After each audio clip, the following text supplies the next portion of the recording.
Yeah, I guess that fixes that problem. And I'm just talking along. Okay. Can you hear me now?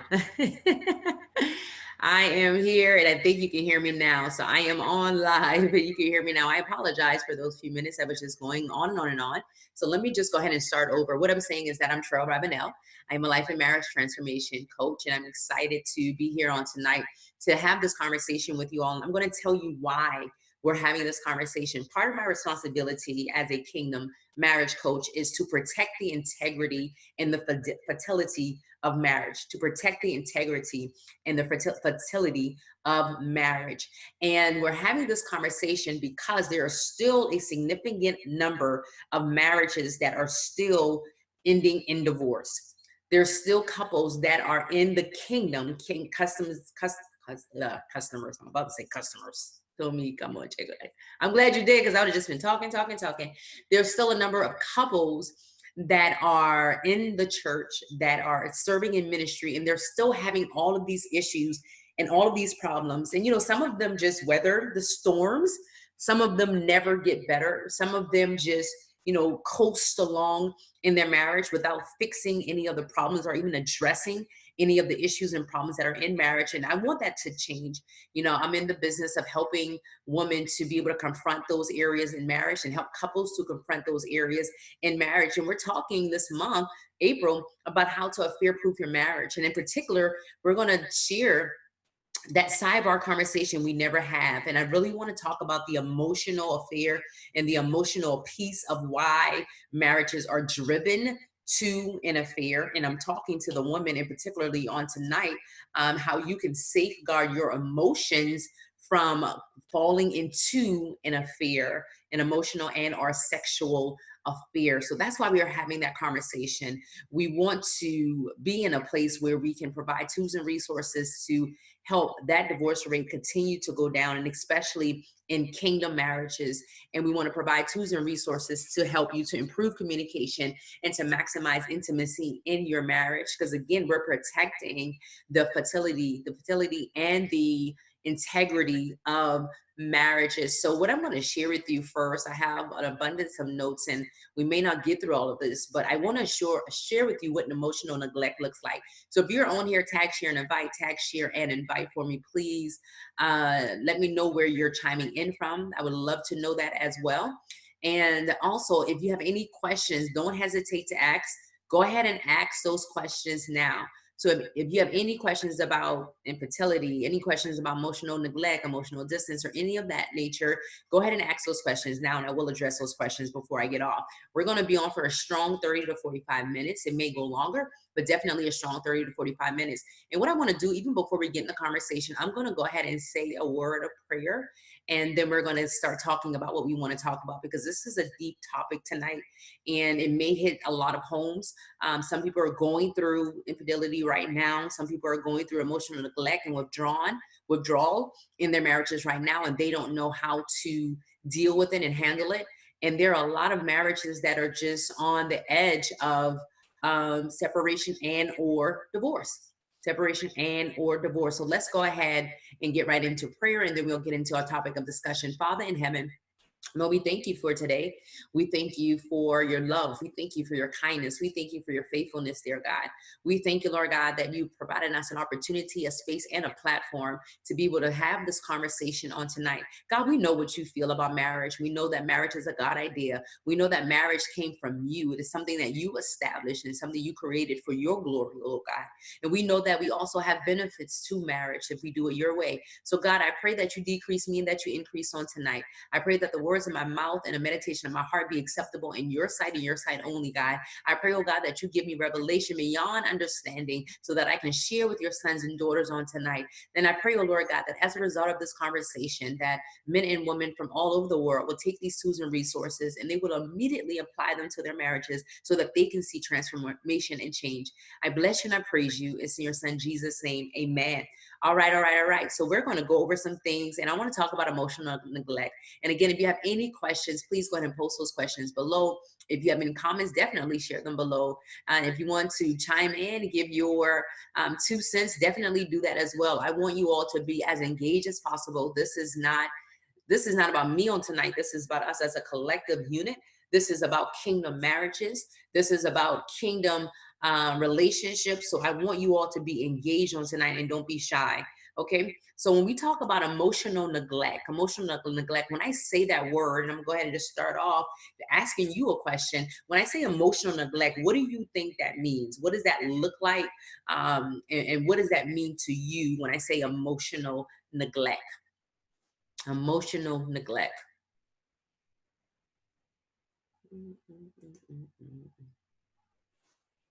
I do like countdowns of 5 seconds because I don't want to spend too much time waiting for an answer. But when I say emotional, give me one word. What do you think of when I say emotional neglect? What comes to mind there? What comes to your mind?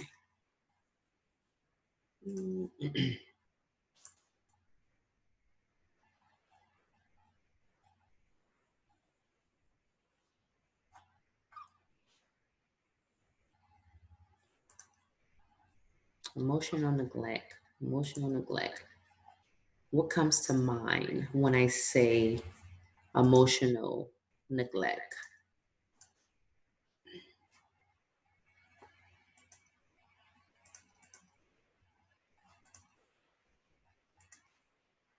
Let me see. Anybody bold enough to answer? Anybody disconnected? Thanks, Jill. Indifferent, lack of interest, lack of consideration for other people's feeling. That's good. That's good. That's good. And that's all absolutely true. Emotional neglect. So emotional neglect, let me just tell you, it's not something that's loud all the time. And it happens and it doesn't look the same in every relationship, you know. So it can look like conflict, it can look like fighting, or it can look like nothing at all. And I believe sometimes we feel like if nothing at all is happening, everything is all good.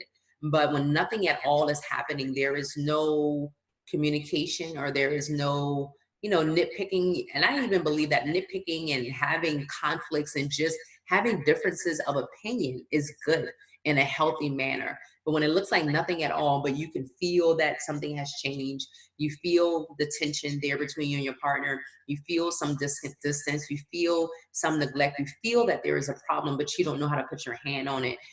That could be a possibility that there's some emotional neglect that's going on in the marriage, because it can be very silent and it can be quiet and just hiding in a big room or a small room, and you know nothing about it. So here are some of the signs per se. Failing to, just the ones that Joe mentioned, in addition to that, failing to notice when you're upset.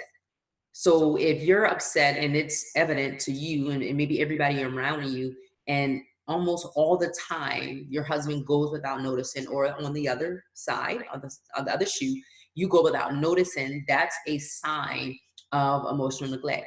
Failing to ask what's wrong, just having no interest in what's going on with them.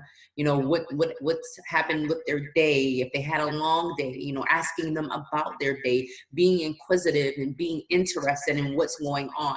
Another sign is when your partner or you refuse to answer when your partner would ask you what's going on, what's wrong. If you feel like you just shut down or your partner just shuts down, that's a form. Ignoring the problems between you two. Avoiding conflict. Did you know that avoiding conflict is a sign of emotional neglect? I know sometimes we try to avoid conflict because we don't want to get into it with one another, but sometimes you need to get into it because you need to air that dirty laundry out on the table, and you need to express your feelings even if they're negative. I taught on that before. I know sometimes we feel that if we're feeling negative or having negative feelings, we shouldn't express those, but you should have a safe space to be able to share those negative feelings and not being a negative person per se. When you keep your anger to yourself, so when you would rather bottle your anger and your issues up than to share with your spouse and vice versa, that's a sign of emotional neglect. And also failing to notice when your partner needs you, when they need you, when they're crying out for you, when they're calling for you. And this can be in a number of ways. And again, everybody is different, and how they treat this is different. The signs are different and things of that nature. So I said earlier that it's not loud. It can be very quiet. It can be, it can be as much as an empty space, or the absence of certain things that you need or that you desire, but nobody else knows but you. because you're not sharing that with the other person. So when you're not sharing that with the other person, they don't have a way to be able to meet the need that you have. They're not able to meet that need that you have. Another thing is there's some behavioral problems that we picked up from past relationship or even from parents, grandparents. You guys and I talk about this all the time. And if you or your spouse grew up in a family environment where emotional connection, emotional bonding was there, and your parents or whomever you may have grew up around, they were blind to what was going on with their partner, with their spouse, then guess what happens? You will have that same, you'll typically emulate that same behavior because you won't know what's wrong.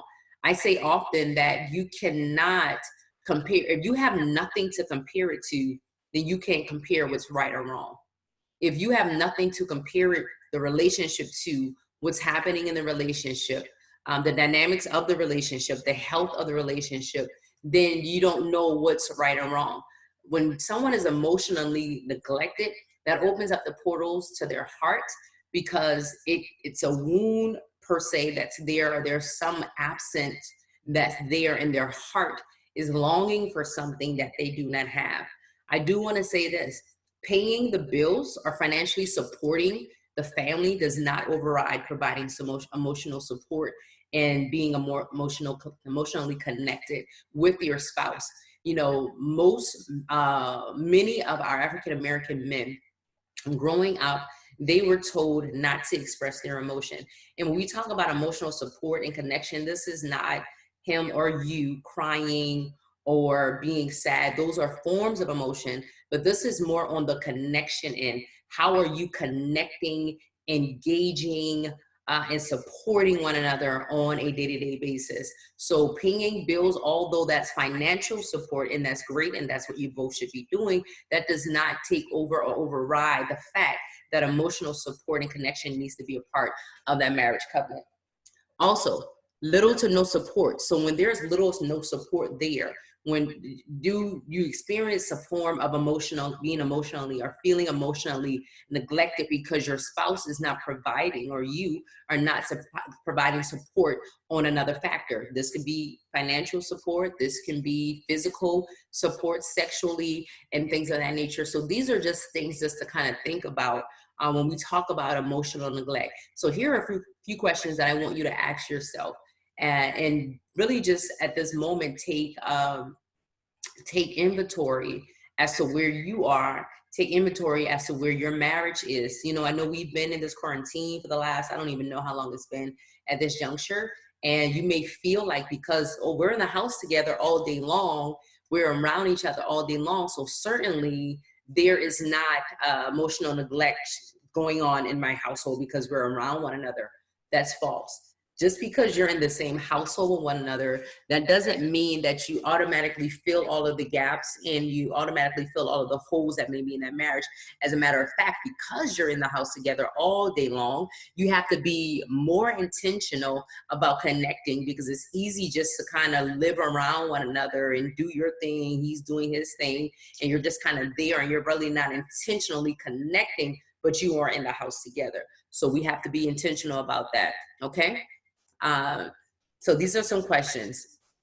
If you feel like you're doing all of the work and the emotional support system in your husband, if you feel like it's one-sided, then that's a red flag, and that's questionable. And for you to question, like, okay, is there some emotional neglect going on? I feel like I'm always giving, I'm always providing or attempting to provide. I'm always providing that emotional support for my husband, trying to make sure that he's okay and how he's feeling, and, you know, if he needs anything from me and all of this, and I don't get that in return, this is a sign that there is an emotional neglect that's going on. Also ask yourself, like, is your spouse, is it a habit of them failing to be emotionally supportive? So, you know, we may be in different times in our marriage, and I believe that marriage goes through different stages, and we're again in a state of crisis. So this may just be in the state of crisis. So you can't judge it really in the state of crisis. I wouldn't say judge it exclusively in the state of crisis, because really in the state of crisis, it does tend to show the true part, if you would, or transparent part, authentic part, I guess I should say, about the person. But if you are seeing that it's a habit, that they are not providing that emotional support, then that's a question that needs to be raised, and you need to really be able to measure if this is consistent, and then compare it to, does this look like emotional neglect? Okay. Can you describe any ways that your husband is consistently failing to be there for you, be it behaviorally or socially, physically, financially, or emotionally? If you can clearly identify these areas, then that this may be an issue in the marriage. And you also want to ask yourself about the emotional support, and what does that look like to you, and is that conducive to the life experiences either he experienced or you experienced, and are those things missing? Is this relationship conducive to sharing one's life experiences, mutual understanding, intimacy, and caring? Are those things showing up, or are those things missing? And even if you grew up in a household where you receive a lot of emotional support from your parents, from your siblings, and things of that nature, but these things are omitted in your marriage, and you realize this, then the question is raised, okay, am I in a marriage where I'm being emotionally neglected? Now, I do want to address this. Emotional neglect and emotional abuse are two different things. Just because there may be some emotional neglect going on, that does not mean that you're being emotionally abused, and that does not mean that you're in an emotionally abusive or an emotionally destructive marriage. I taught on that a few months ago. You may be in an emotionally disappointing marriage. Things may not be going the way that you desire for them to go, and you may need additional emotional support, but that does not mean that you're in an emotionally abusive or an emotionally destructive marriage. And again, we're talking about this tonight because there are too many kingdom couples that are still experiencing divorce. The divorce worldwide rate is still at 42 to 45%, which is still way too high. One of the reasons why couples are still being sent down to the attorney's office or dissolving their marriages is because there's a lack of communication.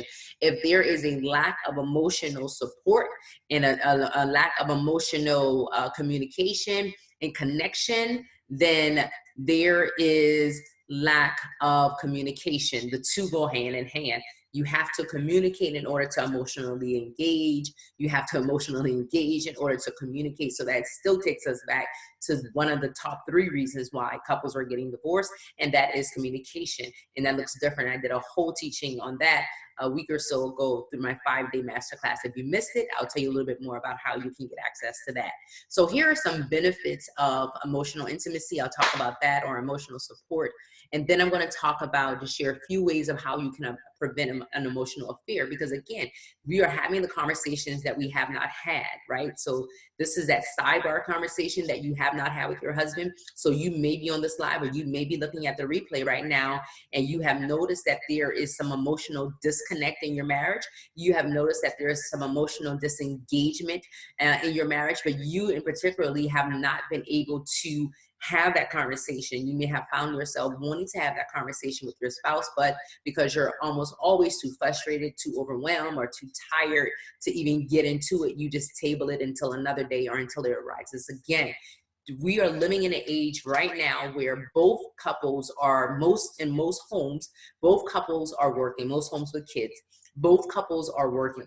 And still yet, the wife is still expected, in many cases, the wife is still expected to come home and cook. She's still expected to come home and clean, to come home and take care of the children. I speak to clients and potential clients all the time, and they're in this exact same space. They're tired.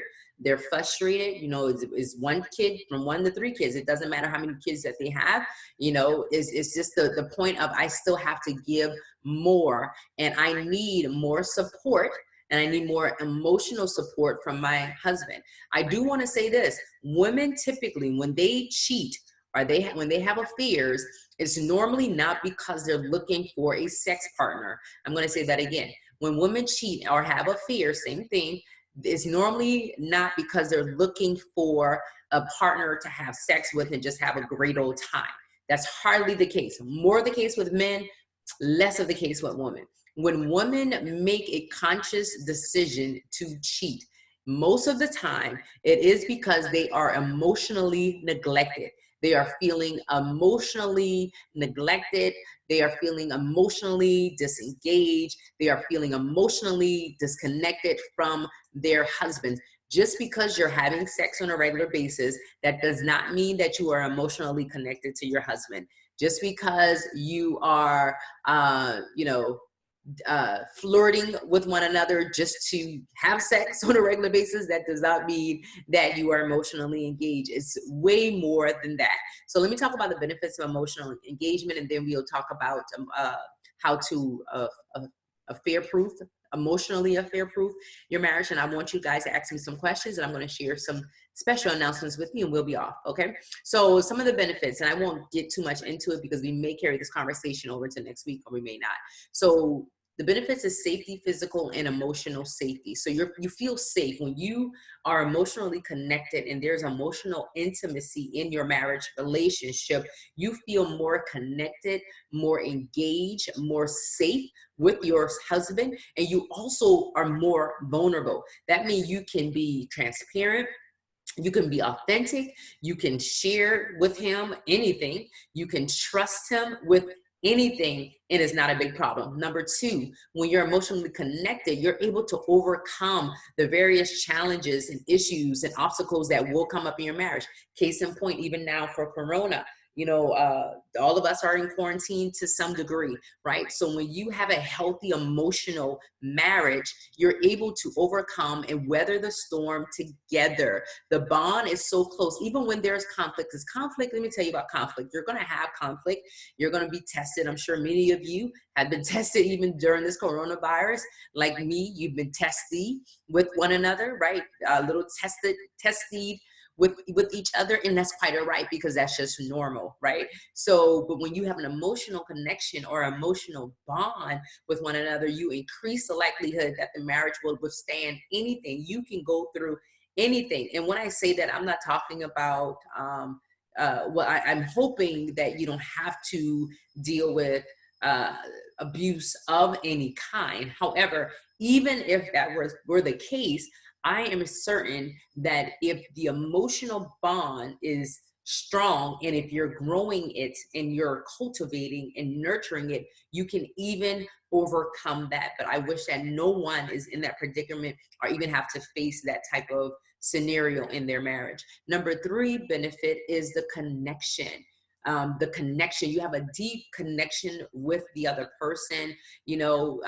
Loneliness per se is not a factor, even though sometimes you may feel like you're alone, but loneliness is necessarily not a factor because you do have someone that you can connect with. Now, there may be times when you're feeling lonely because that's the natural part of yourself, but that should not be a constant. That should not be a consistent thing in marriage. And I want to say this: loneliness that has all kinds of harmful consequences, from depression to heart disease. So if you're on here on tonight and you're in a constant state of loneliness and you're married, then I definitely want you to contact a professional to get some type of support or help. You can contact me. I can provide you with tools and resources, because that is not a place you should be in, especially if you are married. Again, that can lead to depression and heart disease, but heart disease is like the number one killer in the African American community. Okay.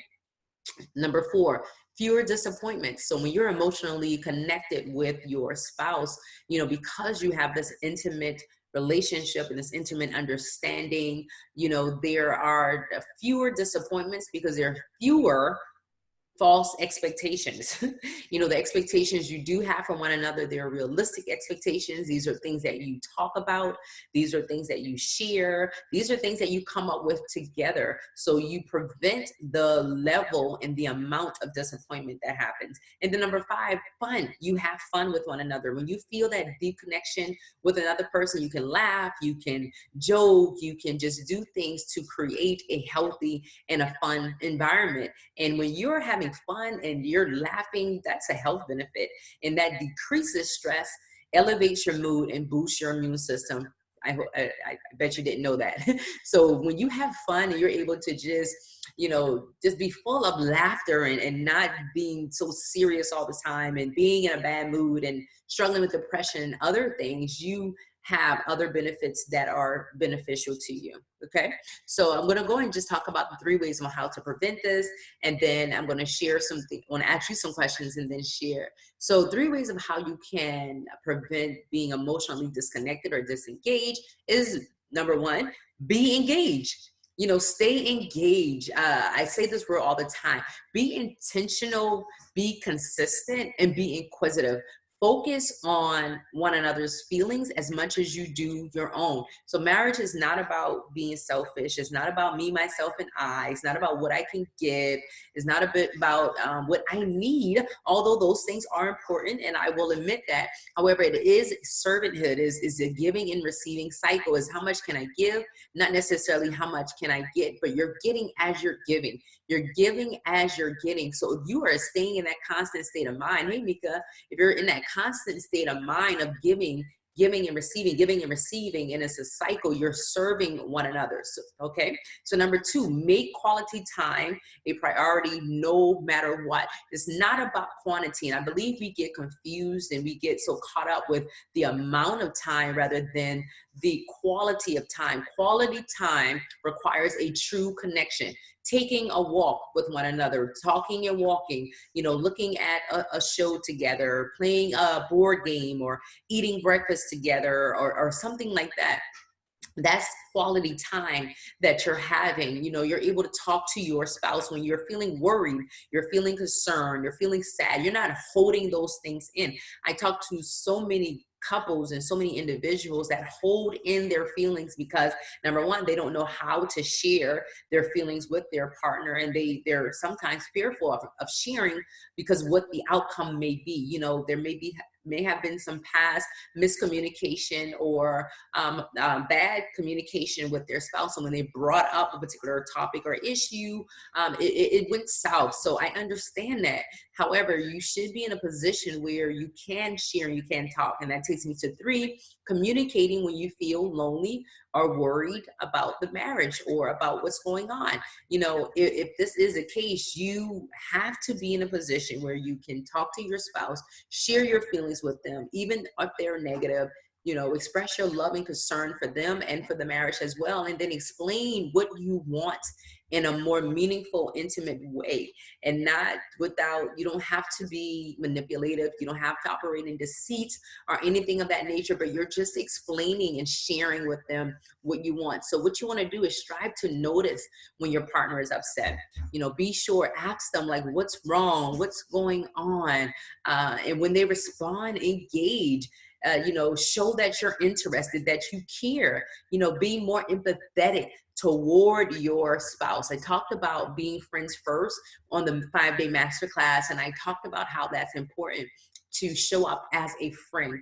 And that is the striving goal for any couple that's heading into marriage. And if you're already married, you should definitely strive to be friends first and ask yourself the questions, how do I treat my very best friend? What would that look like? What would I give to a devoted friendship? What am I willing to gain from a devoted friendship? So you want to address the problems in a direct and a clear way. You be more caring and be more compassionate. I also talked about that on the 5-day masterclass of what compassionate looks like. How do you have open, compassionate communication without being fake and without being, acting outside of yourself? You can still do this and be authentic and be very transparent. Accept that conflict is a healthy part of every strong marriage. Because you have conflict, that doesn't mean that you marry the wrong person. It doesn't mean that you have a bad marriage. Hey, Tamika, that means that you are on the right track. You should be able to have these healthy conflicts with your spouse and resolve them. That's the difference. Resolve the conflict. And here's the thing. You're not always able to resolve the conflict in one setting or in one conversation. So you may have to come back to the drawing board or come back another day and talk it over and resolve it.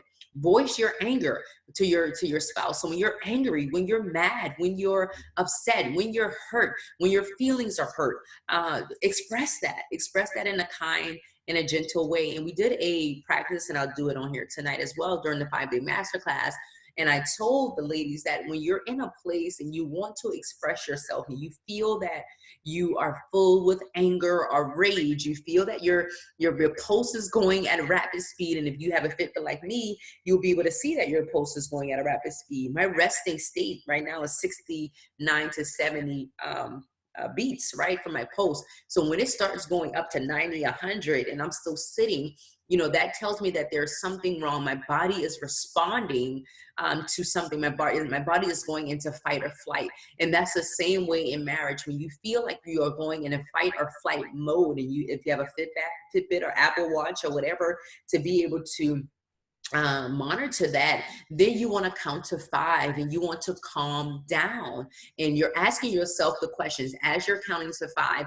As you're calming down, you're asking yourself the questions: is it true? Is it kind? Is it honest?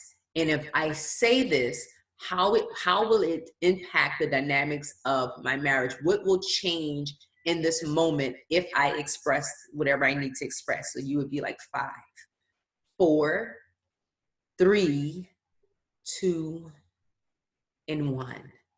When that sweat stops and when you start feeling that tension in your belly, when your body temperature calms and cools down, that's when you want to express it. Do your best to notice when your spouse is in need, when they need you emotionally. Do your best to notice that. And you can do that when you're connected with your spouse. If you're not connected, you will not be able to show up authentically, show up transparently, and be there in an emotional way so that you can connect. And these are things that you can do starting today to make sure that in an emotional affair is not going to happen. Because what I would tell you, hey Brandy, what I will tell you is that it happens at work.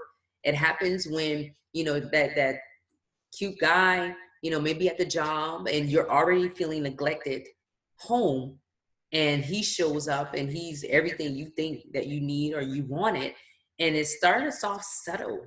A lot of times it starts off, oh, we're just talking and chatting on a regular basis, and then it's going to lunch together, and then he's paying you attention more than your husband, it seems, right? So you have to be very mindful. So these things are missing. These are the conversations that you need to have with your spouse if these things are missing. So that brings me to this point. Well, last week I did a 5-day masterclass. The week before, 5-day masterclass, and I talked all about how to improve communication and maximize intimacy. It was 5 days, and it was absolutely amazing. And the things that I shared definitely go in line with how to keep your marriage emotionally connected. How to keep your marriage emotionally connected. We talked about identifying and preventing distractions that will come against the emotional connection and engagement in marriage. I talked about being more relatable and understanding in your communication. I talked about communicating compassionately. I talked about being friends first, why that's important to be your husband's friend. And that is not just the friendship that you're talking or you're thinking about. This goes way deeper. And one thing I shared is about how you ask for change by doing something different. And many of you are in the pivotal points of your marriage right now, and you need change to take place. You need something to change. You may not know exactly what it is. Maybe it's the form of communication. Maybe it's the depth or the lack of communication that's happening. Maybe it's more support you need to come in emotionally or physically or whatever that may look like for you. And you may be in that point, that pivotal moment right now, and you're saying, I need something to change. I need oneness in my marriage. I need to be able to connect with my husband and on an emotional level. I need to be able to talk to him, and he opened up. I speak to so many women and their husbands are not able to open and share their feelings, and they're drained because they're trying to give so much and he's giving very little. So if that is you, if you are in a place where you become emotionally overwhelmed or frustrated, you end in tears, or going to your room and throwing your head on a pillow because you don't know what else to do, if you feel like you have to tiptoe around important conversations because everything that you bring up is a problem, it's the issue, you don't get to the root of anything, it just keeps going on the back burner, and then until it comes up again, you kind of just fly over it. So if that's you, then this e-course that I have as a result of my masterclass, you definitely want to take advantage of. It is over 5 hours of training and teaching, and over 100 slide PowerPoint presentation over the 5-day period, in addition to a workbook that coincides with this, and 9 bonuses that I've included with this e-course. And I'm gonna tell you, today is the last day to get it for $47, and you will get lifetime access to these training videos. You will get access to the marriage inventory checklist, access to the communication guideline, access to another guide that I have on improving communication and maximizing intimacy. You will also get a guide on how to increase marital success and satisfaction through the rules of engagement. I have a couple modules and webinars that I have, how to speak up and get heard without being manipulative and deceitful, and how to strengthen your core. What is your core? What does that look like when your marriage is in jeopardy, be it emotionally, physically, or otherwise? So for today only, the last day, this mini e-course is available for $47. $47. So if you're interested, definitely drop yes below, I'm in below, let me know, and I can share the link for you so you can get on board. And tomorrow, what I am doing for just a group of women, I am doing a live Q&A session. It's going to be a 2-hour laser coaching session that I'm hosting tomorrow from 11 to 1. So if you're interested in either the e-course or the coaching session, just drop below, let me know, say 1 for the e-course, 2 for the coaching session, and I'll be sure to get you some information on how you can be a part of that. But again, midnight tonight, the e-course will no longer be $47. It will be $97, and you can definitely still get it. But if I were you, and if anything I said tonight resonated with you, if you are here and if you desire to get on and stay on the same page with how to get things done and accomplished together versus being a solo act, then this is definitely for you. And if you need to master the intimacy and have, and even with sexually, because intimacy is not necessarily sex, but it leads to it. But if you want your sex life to be more meaningful, more engaging, notice I didn't say quantity. I'm talking about the quality of what's happening, because we can always say we can do things a lot, right? We can always try to count how many times or what needed, but that doesn't matter if the quality is not there. It doesn't matter if it's not meaningful. It doesn't matter if you're not able to connect emotionally and connect sexually, not just by the act of doing it, but it's so much more than that. So if that resonated with you and you're on here tonight, drop a 1 so I can get the link to you. If you want to just be a part of the Q&A laser coaching session tomorrow for 2 hours, drop a 2. And I'm gonna tell you right now that the e-course is valued at $197. It is all online. And again, $47, that ends tonight. And the 2-hour session tomorrow is valued at $497. But I am doing that just for $27. However, if you were to get the e-course, you automatically will be a part of that coaching session tomorrow. So I'm going to just stay on for a few, and I will take any questions if you have them, and go from there. Yes. Thank you, Mika. Yeah, let me send it to you. I would definitely do that. Definitely do that.